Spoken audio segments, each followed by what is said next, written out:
Good morning, y'all. Good morning, good morning. Good morning to those in the room and the folks who will be joining us in a little bit as they make their way, and to the folks joining us online. We're glad to be gathering this morning and really to learn a little bit more about Samaritan Counseling, but also just to celebrate the return of Samaritan Counseling to Calvary. We're just delighted. So for those of you who don't know, Calvary is a sponsoring parish of this, what has now become Samaritan Counseling Centers of the Mid-South. They've been doing this work since 1981, so that's 44 years of offering, as they say, hope and healing by providing affordable, accessible, high-quality professional counseling and educational resources. One of the things that's really noteworthy about Samaritan too is that they do all of this while respecting the personal and spiritual values of their individuals. So even though it's church-sponsored, it's very inclusive, very welcoming community. You may know, and Kristin's gonna enlighten us about the dire need for additional mental health services, how hard it is to get to them, how many people are in need.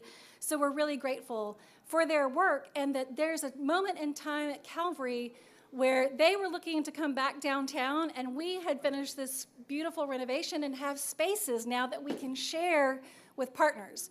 So they are taking 2 office spaces up on our 4th floor where they can have privacy and appropriate, spaces to gather and work with folks one-on-one or in family groups, where they can have a little bit of sense of, you don't have to walk through all of Calvary to get to your counselor. So that space is going to work out really well. And at the end of class today, for those of anyone who's interested, we'll take you up the elevator to see how they've remade some of our spaces. The youth rooms are up there, and then Samaritan Counseling as well. To tell the story today, we have 2 great folks. Kristin Fox-Trautman is their Executive Director, and she is a friend of mine from Rhodes days, and so it's really lovely that our paths are intersecting again at this moment. And Jeremy Pitzer, who is the counselor who will be on site here at this kind of Calvary outpost, LCSW, and interim clinical lead. And I'm going to let them tell you the story of Samaritan and where we are in time, and then a little bit about themselves and how they're going to integrate into downtown and Calvary in this moment. So thanks, y'all. Thank you, Catherine. Thank you, Calvary community. We're really excited to be here this morning, but to be here on your 4th floor. It's been exciting to, last week, another team member and I rounded up donated furniture from board members across town to drop them off and get the offices set up. So we're really excited about physically being back here, as Catherine said, where we were founded almost 45 years ago. So thank you all for your hospitality, for your partnership. We could not do this work without you. You all gave birth to this mission. And we're really honored to continue this work in the community. And Jeremy and I are going to just share a little bit about our own personal journeys to this work, and then we'll share a little bit about the mental health needs of our community, what Samaritan is up to, and then also make some space for some questions. So as I was thinking about kind of my journey of how I got to this place, I'm one of those people, if you look at my resume, it's a little meandering, a little eclectic. And one of the through lines, I think, for me is this deep curiosity about how our belief systems, individually and collectively, drive our behavior or influence our behavior. And so that curiosity was really sparked for me when I was at Rhodes here with Catherine, and I see Tim Huebner back there. Good to see you. Many years ago, and much to my parents' chagrin, the lab work and the chemistry lab that I had thought I'd be doing on the way to med school just didn't capture my interest like those theology and psychology classes that had me questioning, again, what is it that drives us to do the things we do? And so through those studies and the involvement in the community, I really took a passion for that. And my first job out of Rhodes was at MIFA, and I was hoping that Margaret would be here too today when Margaret Craddock was the leader there. as the Director of Congregational Relations, and so much of that was working with Christian, Muslim, Hindu, Jewish communities whose belief systems called them to care for their neighbor, care for the most vulnerable, and to have a job where I was supporting people whose belief systems drove them to do that good work was really awesome work. And then that took me to noticing a lot of young people in my own church community, St. Patrick's downtown and other places that I was in, where young people just didn't seem to have the opportunities that I had had as a young person to find my voice, to find a sense of purpose, a sense of service. And so that my path kind of went down the youth ministry, youth development path. I had the opportunity to work with Jim Boyd, another fellow Calvary person for many years at Bridges, where the work was really about cultivating young people's belief in themselves and their own agency, that they had a voice and that their gifts and talents could be used to make a positive impact in the world.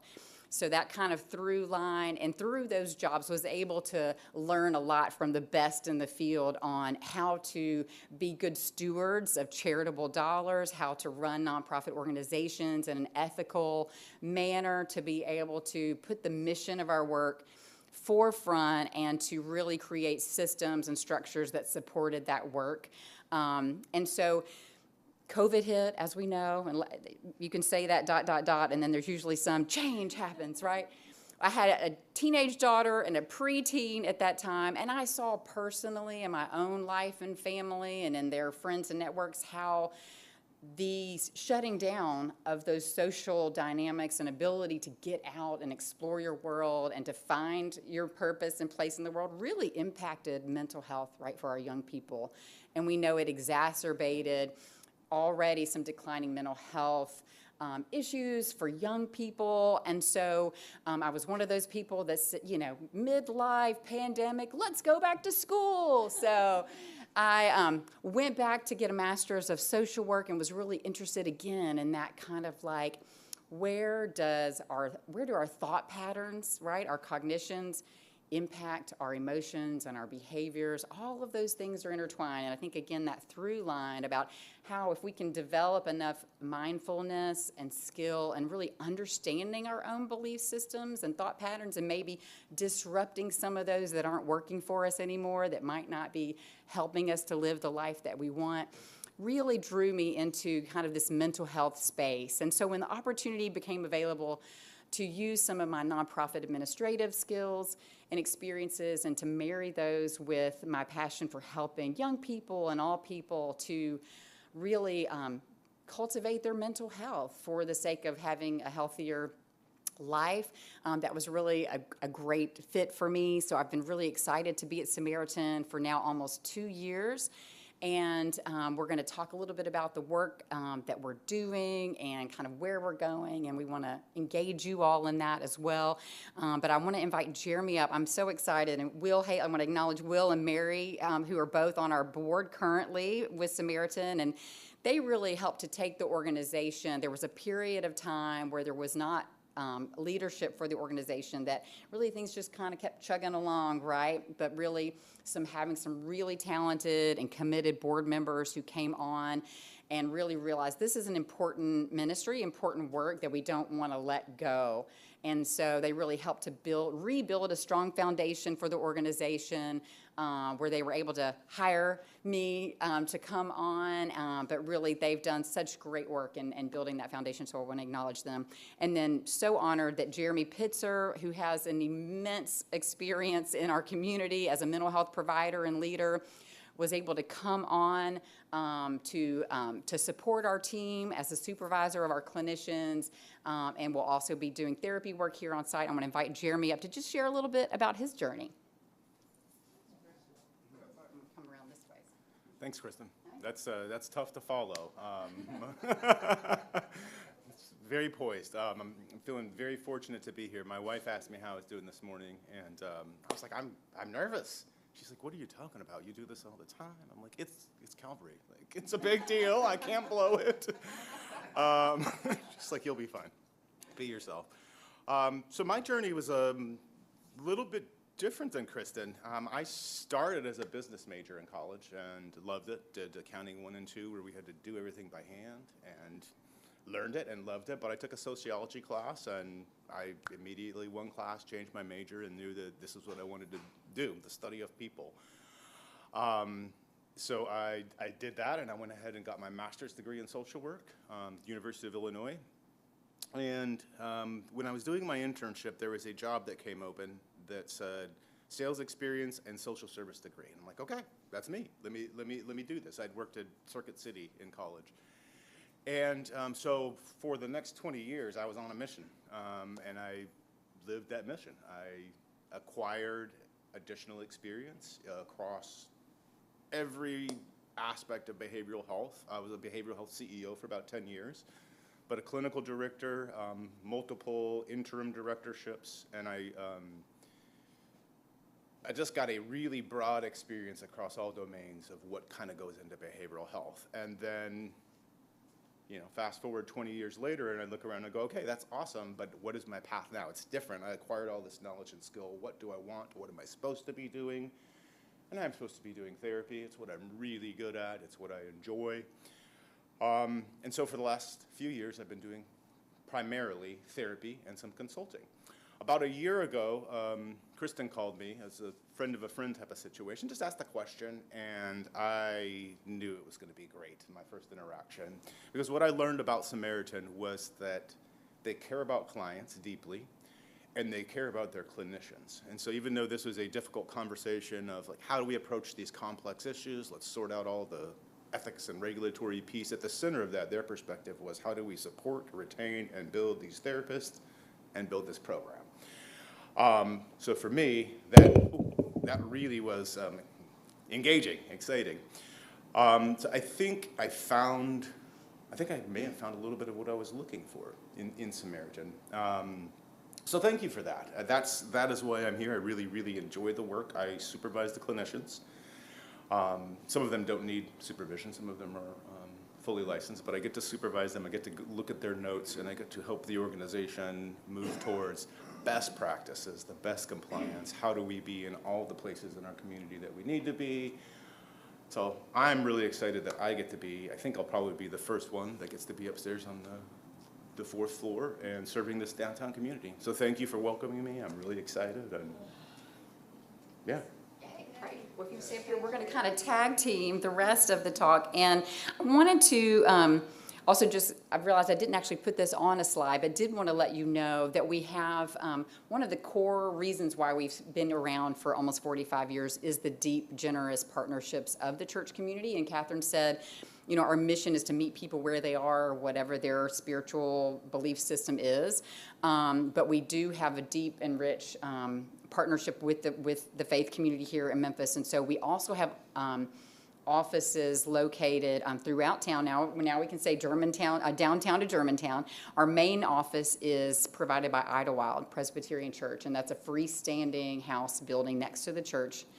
Then we have one inside First Baptist Memphis, one inside Church of the Holy Communion, one at Germantown Pres, and did I miss one? I think that's it. We have 5 locations, just so you know that as we're getting started.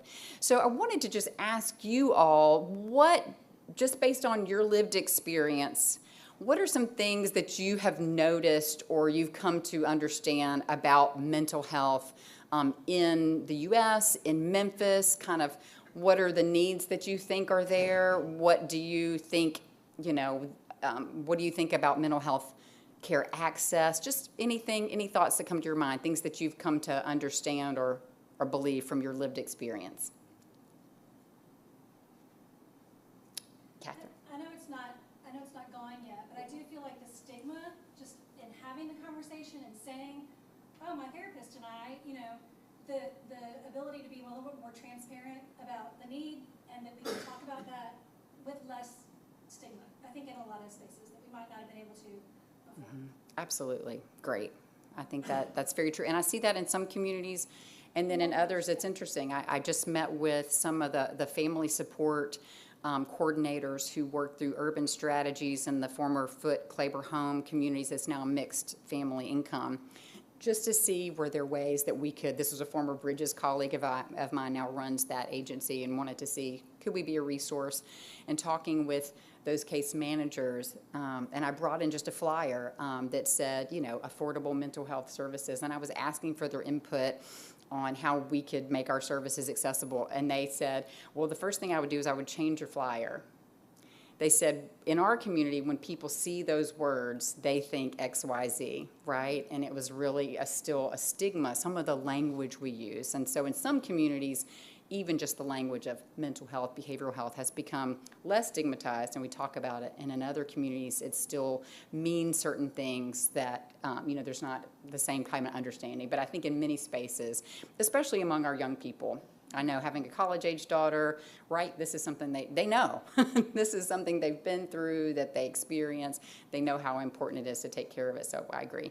Other thoughts, observations? Yes? So just a question. There are not a lot of people in Memphis who offer couple counseling. And so just wondering about that, and also what do you all do in terms of substance abuse? Because those are two big needs here.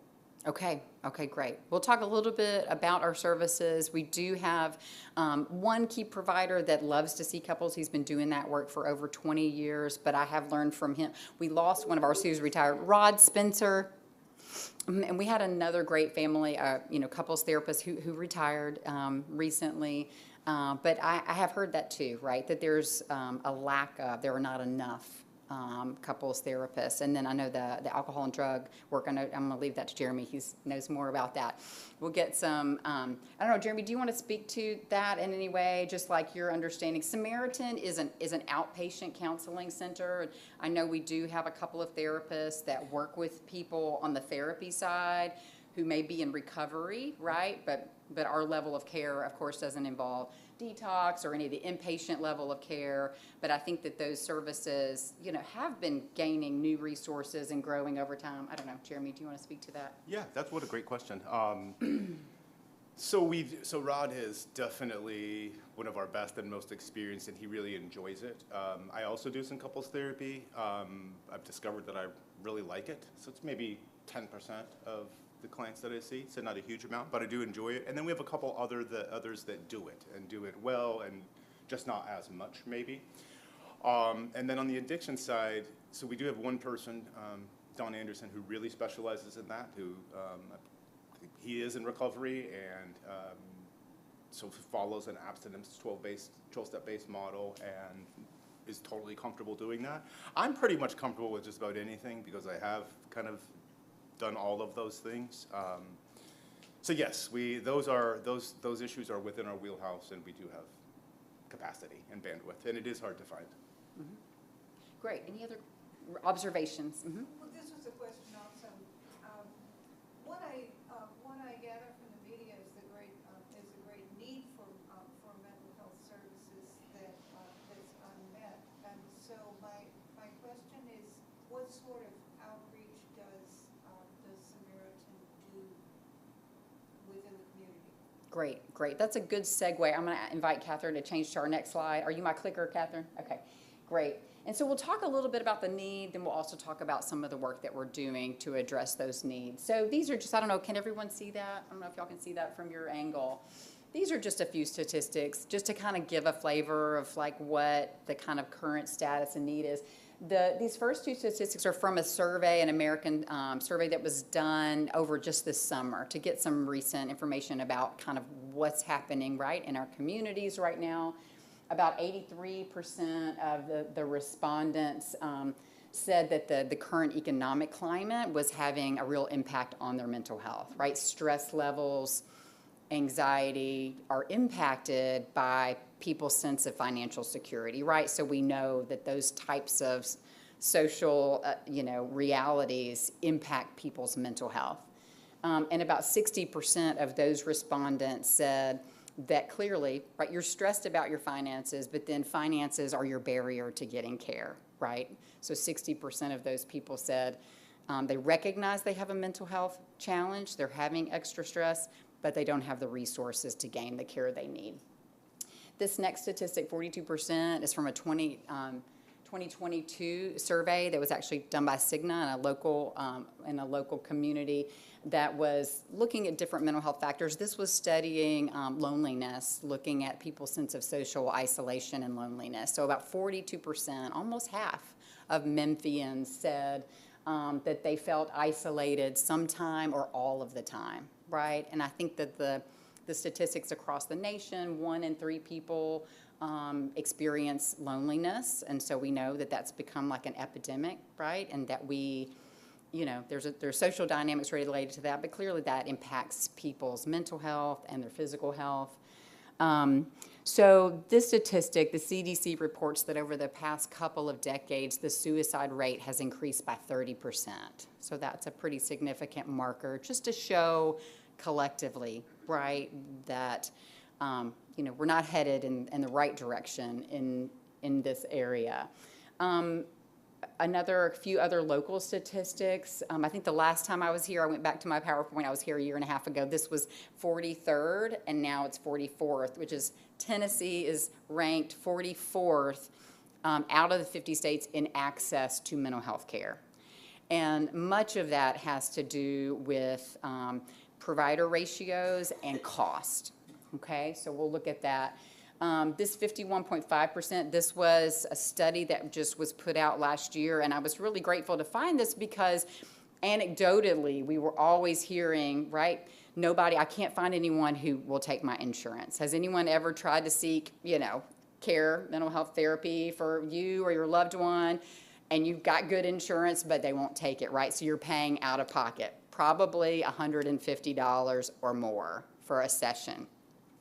So Tennessee, I learned in this report, this is a national study, Tennessee actually is ranked 49th in the number of psychotherapists that accept insurance. So only 51.5% of people who do psychotherapy, right, the work that we do, only a little over half actually take insurance.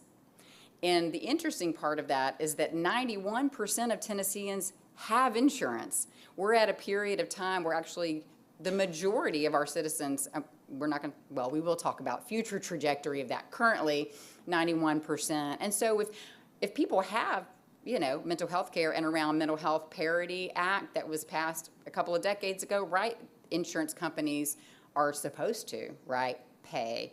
We know they don't pay what they should pay, do they, Jeremy? They do not.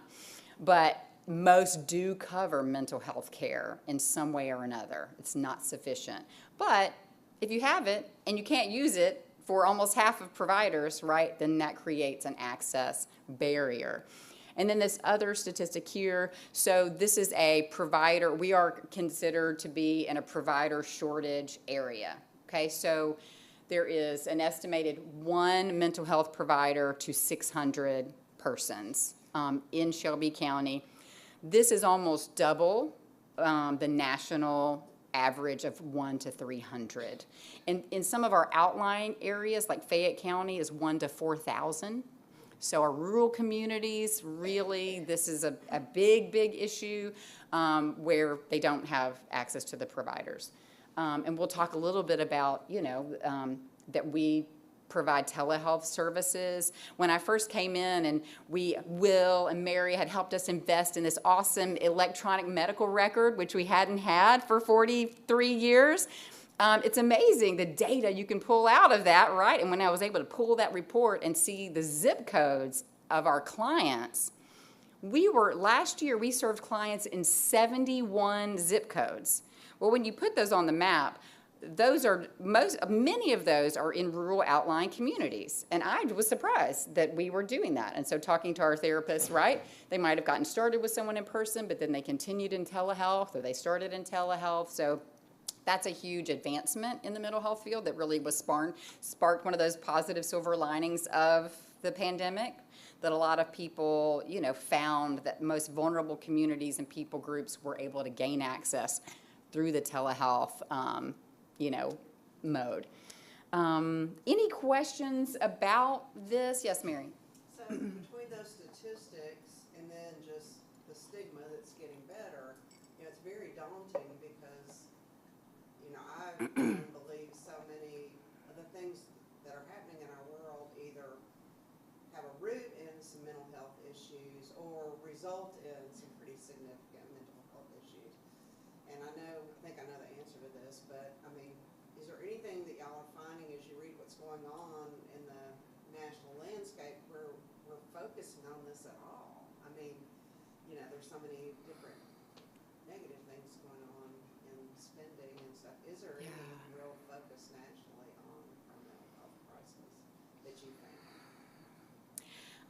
I think that, well, and I wish I had the statistics in front of me, Mary, but they are pretty easy to find. There have been significant cuts, I think, to the substance abuse, the SAMHSA, right, the general agency. And I think, again, cutting in staffing, things like that are just kind of gutting a lot of the core institutions that support this work. That we maybe did have some good stuff going on.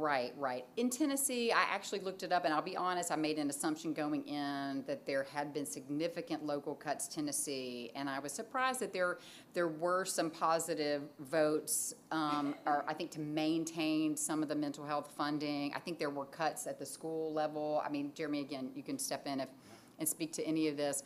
One other thing that is something that makes me hopeful, and that I'm actually seeing even just in the 2 years that I've been at Samaritan, is that there was a scholarship, or there were funds created for people going into master's level education for mental and behavioral health, and $15,000 per year for the 2 years. And then people have to basically, for every year they receive that funding, have to work for a community mental health center as kind of a payback. So there are more people entering the field now, I would say, and we see that a lot. Initially, when we were trying to hire fully licensed, mature practitioners, right, for every job posting where we were saying fully licensed therapists, we would get 20 people that were just coming out of school looking for opportunities to gain the supervision that they needed to be able to build their skills and their practice. So it's, again, I think future-wise, I think that provider ratio problem will be better off in a decade or so. I think there's still major shortages in school psychologists and psychiatrists, but I think in the kind of the counseling therapy world, there are more people coming into the field. I wanted to, before we move to the next slide, Jeremy, just to kind of personalize things, if there are any just, case studies or any cases that you and other Samaritan therapists are seeing now, just as far as who are the people calling us, and kind of general, who are some of the people that are coming to us in need and we're helping? Yeah, you bet. So I think I also want to make sure that I spend just a moment on the people that we don't help, that call. Well, we do help, but that we are not able to, for whatever reason, serve them in terms of outpatient therapy. So a lot of people call, and and it's so pressured, and so not always hopeless, but there's a pressure behind it. I can't find somebody, I don't know what to do, and we solve that for them. So even if we are not going to see them for whatever reason, we are going to hand them off. We are going to get them into the right place, and the amount of relief that comes from that, it's really, really important. Not every agency answers the phone. Not every agency calls back or is quick to make appointments. A lot of places have waiting lists. A lot of places are not even calling folks back because they're full or at capacity or they don't want to deal with it. So we have an intake person, and I serve as backup for that. We are going to help the person, and so I think that's the relief that I get to hear when we do that. It's really, really important because it's tangible and it's instantaneous just by setting the appointment. So I get to supervise all the clinicians, and so one of the things that I do is documentation review. And so when I was kind of thinking about this for today, it's not magic and it's not fast, but I get the luxury of seeing somebody come in. Maybe I interact with them over the phone, or the supervisor intake person in sort of staffing that case, and then they get set up with a therapist, and 6 months later, when you look at that note, they're in a completely different place. And the note shows it's the not magic of it, the science of it, the incremental progress, ability to communicate effectively about emotions, which works for marriage and all of us. It's really, really it's really powerful. And I wouldn't be doing my job today if I didn't say we have incredible clinicians. I'm sure everybody thinks that about their staff, but we have a really special group of people. They are really highly experienced, highly licensed, committed, caring. They're here for the right reasons, decades of experience. We have some pastoral counselors. We have counselors, we have social workers, and we could work with just about anybody on anything. And so having the ability to see that trace through the medical records, it's really, really powerful. Our team, their mindset is to how do we say yes? So when somebody calls, so much of the world out there is designed to say, how do we say no? How do we tell this person, no, we're not here for you? Our mindset around this is, how do we do it? Can we do it? What do we need to do it? So even with the difficult ones, we're really thinking about it. We're really talking about it together. We had one the other day that Kristin was involved in. I don't think we're not going to end up serving the client for now, but it was a really intense situation with a parent who was worried about their child. They called, they reached out. Kristin copied me on the email, so I'm just writing the coattails, but she staffed it with one of the clinicians, and they were able to quickly talk to this family, bring the situation down, get them a plan, and sort of take care of it. And we didn't end up needing to see that client yet. They don't need to be in for therapy yet, but we made a huge difference in their world. And so I think that's one of the things that really sets us apart is, if you call, we will help you. We will get you an answer. We will take care of it. We will not just ghost you. So, you know. Thank you for that. And that is hard work. I mean, I think stood in for one or two calls, and Jeremy's been backing up, playing back up when our intake coordinator has been away or on vacation. And it is real work of care and intention, again, when you're working with people who are stressed or in crisis, and to really figure out how to help get them the care that they need. Thank you, Jeremy. Yeah. I'm going to, let's go to the next slide. So this is just, this was a child Jeremy's referencing, that was dealing with an issue that was creating deep embarrassment and suffering in the child. And again, one of our talented clinicians was able to talk with the parent and talk through some ideas and really got that family in a better place. But we know that young people right now are very vulnerable, and with all of the things that they have to deal with social media and all the things, that sense of development of self and self-confidence and self-esteem are really hard in this day and age. And so something maybe that we were dealing with, and that concern, which was kind of a cause of embarrassment for this child, other things that a child might be dealing with, often we don't know, is impacting them so much internally, that suicide is the second leading cause of death for children aged 10 to 14. So a lot of our young people are suffering quietly, and so I think that as a youth development person and advocate, we need to constantly be vigilantly engaging with all of the young people in our lives, checking in, asking them. And just a quick little tip I think we just went through Suicide Awareness Month last month, but it is a myth that asking someone if they're thinking about harming themselves actually encourages them to harm themselves. That's a myth. If you sense someone might be thinking of suicide, ask them. Are they thinking about suicide? Do they have a plan? Respond to that need and let them know that they matter to you and they have great value, and seek help, right? If they are saying that they have some type of, thought of harming themselves. Just a point, 41% of LGBTQI students seriously consider suicide, compared with 13% of their heterosexual cisgender peers. That's an extremely vulnerable group. We know that in our climate today, that group is even more vulnerable, and our need to provide care and compassion and support is really important, and Samaritan does that. We're a welcoming and inclusive counseling center. Again, we mentioned access. I just want to mention again that Less than half of people seeking care are able to access care, and most of the time it's due to cost that they can't. The average cost in Tennessee for a therapy session is $130 to $150. And again, I mentioned the number of people that don't take insurance, right? So this is also just thinking about some of the policy changes, funding cuts that you all know about. The Kaiser Family Foundation has estimated for Tennessee between 68,000 and 170,000. That's a pretty wide range, but a pretty significant number of people who will likely lose their coverage through the Affordable Care Act, the ACA marketplace, because of the rise in premiums, and an estimated decrease in $7 billion in Medicaid support for our state over the next 10 years. So I think, again, the fact that we take people with insurance, including TennCare, is going to mean that there are going to be fewer people who do have insurance to help cover their care. And so people are going to be coming who would have had insurance who were low income, now coming needing out-of-pocket affordable care. And so if you can go to the next slide, please, thank you.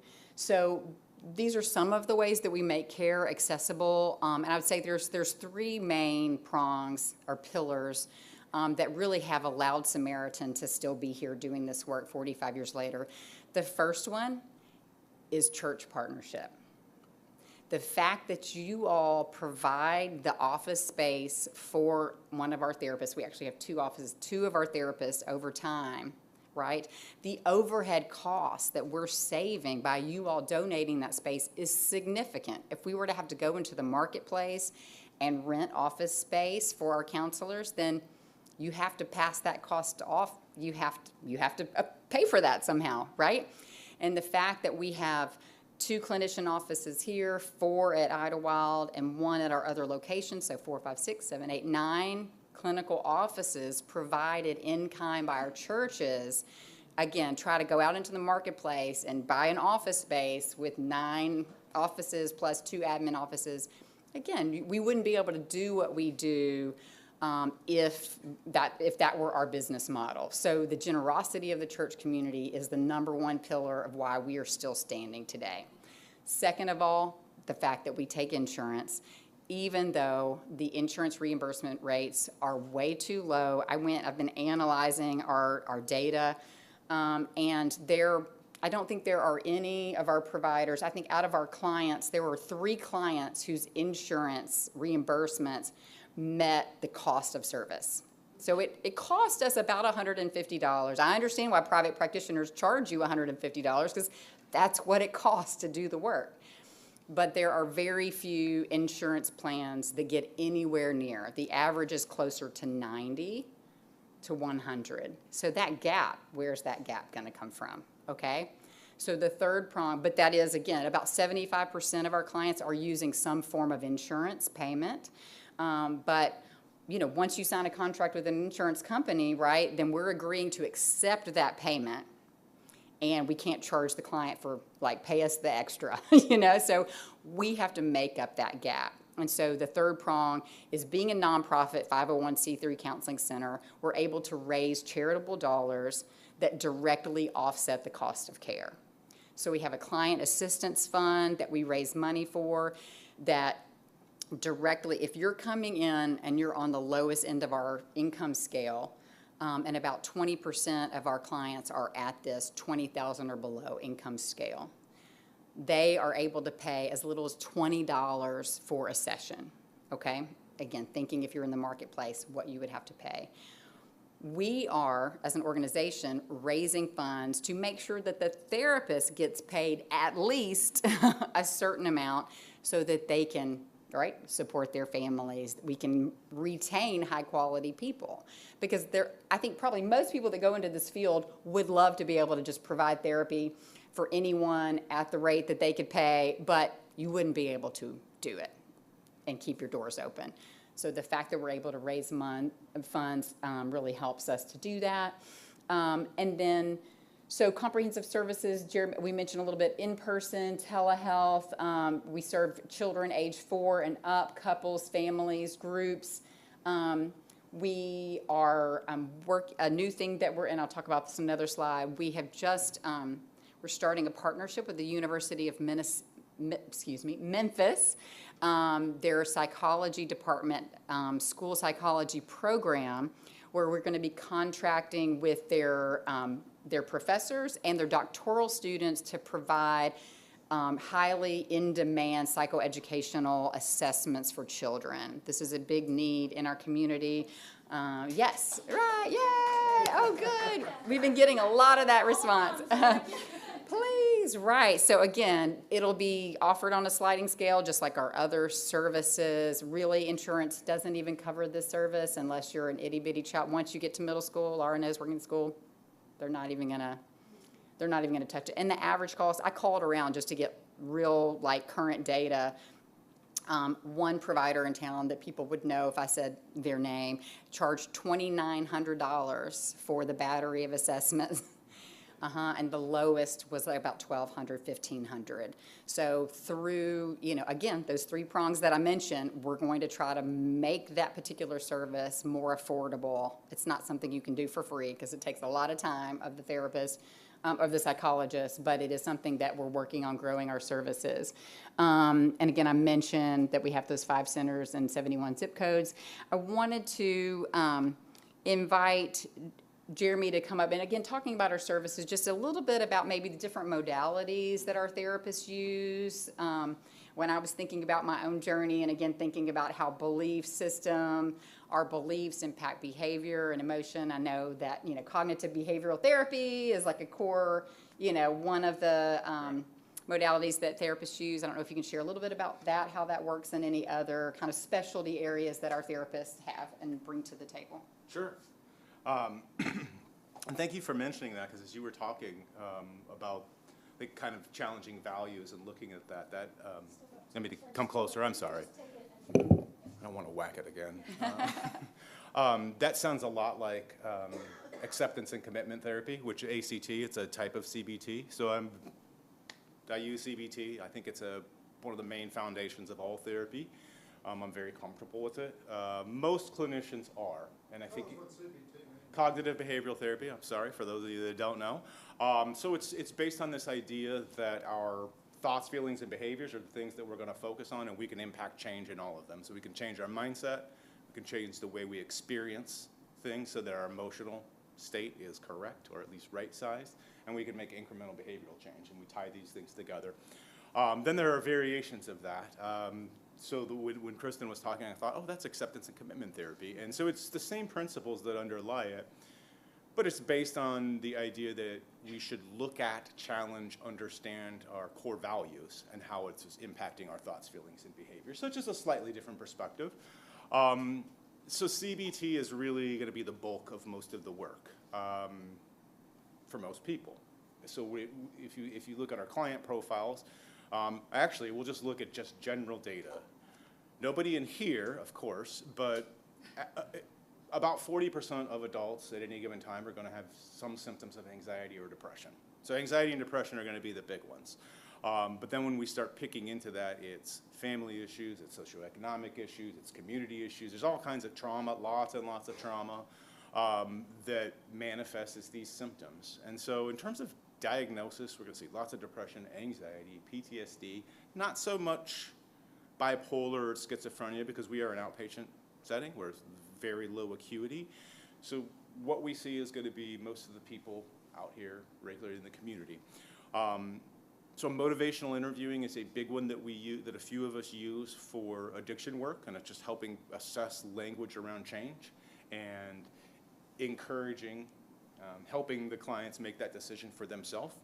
One of our therapists uses he just actually did a study on acceptance and commitment therapy, and he also does a lot of the Gottman method, which is for couples therapy.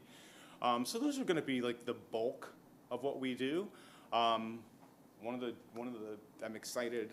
Our newest member newest clinician is planning to get certified in play therapy. So it's a specific training that goes on with that, and he's going to be working with kids, obviously. There's some video components to that. We'll have to buy some toys and sand trays and all the things that they need. I don't know what he needs. But really, really excited because all of our team is growing and pushing the bounds of what they do with their continuing education, and it all seems to kind of augment their skills. So nobody is going to a training because the location's in Orlando. They're going to the training because of the content that's delivered. Does that answer your question? I Yes, did want to thank say, you. Yeah. I wanted to come back to the stigma thing and just say I do have hope about this with the young generation. They are very aware of it. They are very in touch with it. Unfortunately, they trust ChatGPT more than me. So we got to work on Whole that. other right? conversation, right? You know, get in front of a person, but they do talk about these things. They do talk about emotions. They do talk about crises. They do talk about what's going on in the world and the community and symptoms and things like that. So I am hopeful that they are a little bit destigmatized in this way. Yeah, Yeah. me too, absolutely. I think we're ready for the next slide. Okay, great, thank you. So I just want to share a little bit again about some of the growth trajectory of Samaritan, some of the ways that we're trying to evolve and better meet the needs of the community. So just over the past year, we have actually grown our client assistance fund by 34%. And Will used to be our treasurer, and so I know, don't stress, Will, that was in the budget. But we knew and projected, right, that we were going to need to raise additional funds to offset the cost of people paying on a lower scale. And also, this is one thing I really love about the work we do in our team is that, you know, we really listen to our clinicians when they're telling us on the ground what's happening, what they're seeing. And in a staff meeting, several people said, you know, I'm having to turn someone away. Our lowest payment used to be $40.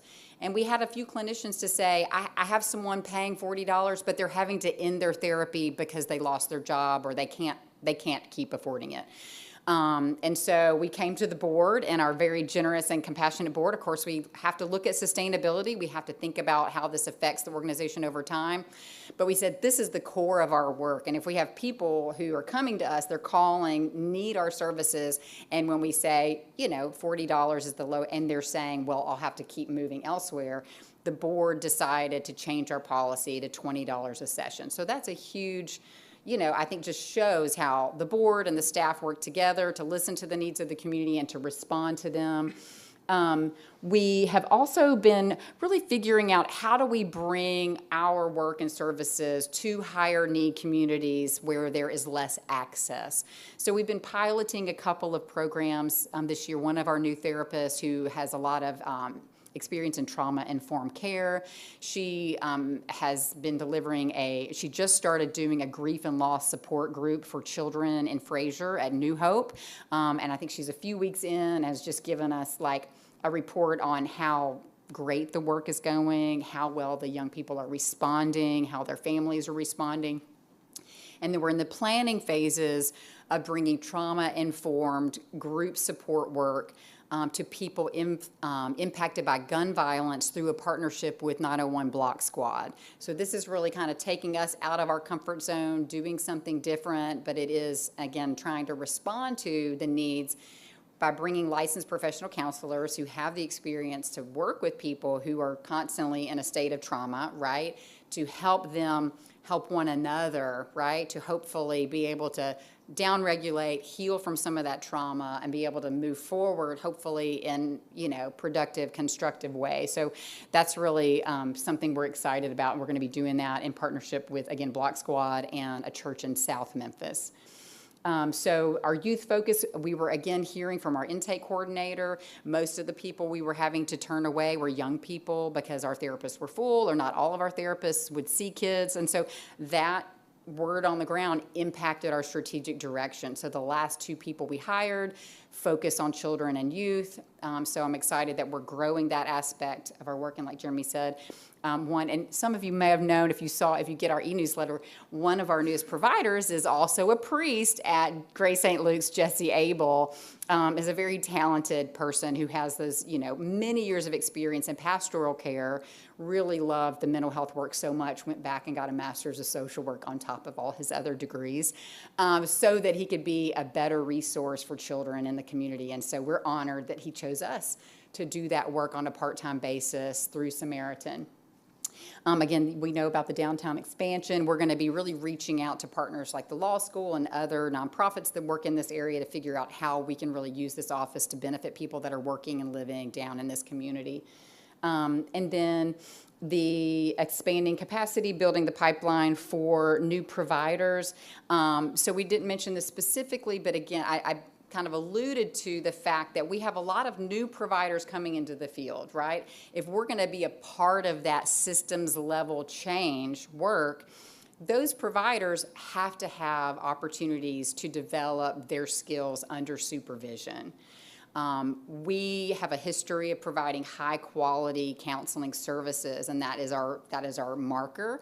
And so, but we were able to attract people like Jesse Abel, who's right mid-career, lots of experience, but a new mental health provider. And so we're looking for those people coming out of grad school who are already bringing a lot to the table, but need a place to gain that supervised work that Jeremy's providing, so that they can become fully licensed providers and better serve the community. So that's kind of a new direction that our organization is also going in that I'm excited about. And I think we're ready for the next slide. Thank you. These are just a few of the things, just kind of a year in review, so you can see a little bit of the scope of our work. Last year we provided 3,249 counseling sessions, and 34% of those, a growth of 34% of our client assistance fund. I just, again, in doing some deep dive analysis, because the insurance companies don't reimburse at the level, right, of true cost of care, we are in fact subsidizing about 94% of all of the care we provide. Whether people are paying out of pocket on our sliding scale or they're using their insurance, they might be paying $68, Cigna. Not our favorite. We also launched a mental health lunch and learn series 2 years ago. This was a way for us to work to destigmatize mental health, to bring people together, to learn about important mental health topics, to gather people, again, to discuss those topics, to raise awareness of Samaritan's work, and to raise funds for Samaritan's work. And so last year we had about over 250 people from the community to come out to these gatherings. Our next one is on November 5th, so just in a few weeks at Idlewild Presbyterian Church. And I'll share a little slide with the QR code here in a minute. We hired 4 new therapists over the past year, so we're growing, trying to grow our work.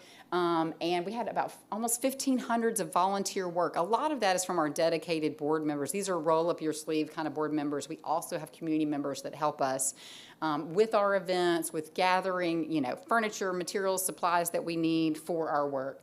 And then we have a 33% increase in new donors over the past year, which again just shows that we're really trying to get new people on board to support our work. Okay, and where we're headed, I know we're getting close to the end of our time here, but just in general, right, we had a strategic planning retreat with board and staff members. I think being, again, thoughtful about our work and how we do that well is so important. Of course, in this day and age, you can't plan too far ahead because you never know what's going to happen tomorrow. But we know that we're going to continue to build our organizational capacity.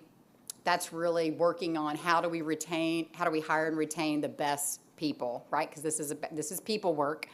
How do we strengthen and diversify our board, really working hard to make sure our board and staff look more like the community that we serve. That's important to us. Working on improving some of our current facilities. Our main office building is in need of some pretty significant renovations, and so we're going to be working on a campaign to help invest some funds to make sure that that building is serving our staff and clients well.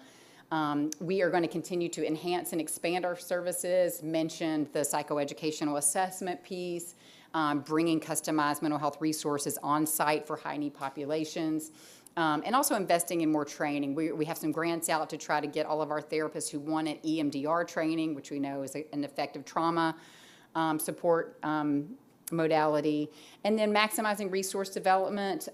We really, again, are looking at every corner. We know the needs there. We know the work we're doing is important, it's impactful, it's effective. We invite all of you all to support our work. We're reaching out to every grant that exists. If you hear of one, email me. I will write it. We will submit it. And then we really need to work on, right, we've been kind of the best kept secret. That's something that I learned early on. People were like, and Jeremy's been in this field for, in Memphis 20 years. He's like, I had never heard of you. And a lot of people are like, I had never heard of you. So to be in the community for 45 years and to have that many people say, we didn't know you were here means we have work to do to share the word about what we do. So really focusing on some marketing and communications efforts. And then also working at the advocacy and partnership level, like I mentioned, issues around insurance reimbursement and other things. These are systems level problems that we want to start having a place at the table where we can have a voice to hopefully change some of those systemic barriers to care. And I think, yeah, so now we're ending with ways you can get involved. You all are, again, already supporting by being members here, being a part of Calvary, welcoming us into your space. Thank you so much. Come up and see the offices at the end if you'd like. Please attend our upcoming Lunch and Learn. Dr. Reverend Chris Davis, the president of Lemoyne-Owen. He's a pastor and president of a college, but he also is really passionate about mental health. He's going to be speaking about loneliness during the holidays. What do we do about that? How do we support ourselves and others that might be lonely during the holidays? We invite you to please consider donating to Samaritan. Keep us in mind for your year-end donations. We need your support. We're increasing the support that we provide to our clients, and we can't do that without you. Spread the word about what we do. If you need care, we are here for you, your family, your neighbors, and also spread the word to others that can support our work. And mark your anniversary. We're going to have a little party in April to celebrate our 45th anniversary. And as our founding partners, we want you there. So go ahead and it's like a Thursday night. You know, we don't do late night stuff. It's like, come grab a cocktail, celebrate with us. And there's a little QR code. There's some brochures and other things out there. If you're not on our e-newsletter list, we just send one out like once a month. I'm not going to flood your inbox. But just so you can be up to date on what we're doing, what's happening, please sign up for that. We'll add you to our e-newsletter list. And if you ever have questions or need anything from Samaritan, or you have ideas about how we can better serve your community, let us know. Yeah, I just, forgive me for stating the obvious, but these are two of the most intelligent, mission-driven people I've ever met. And we're lucky to have them associated with our church.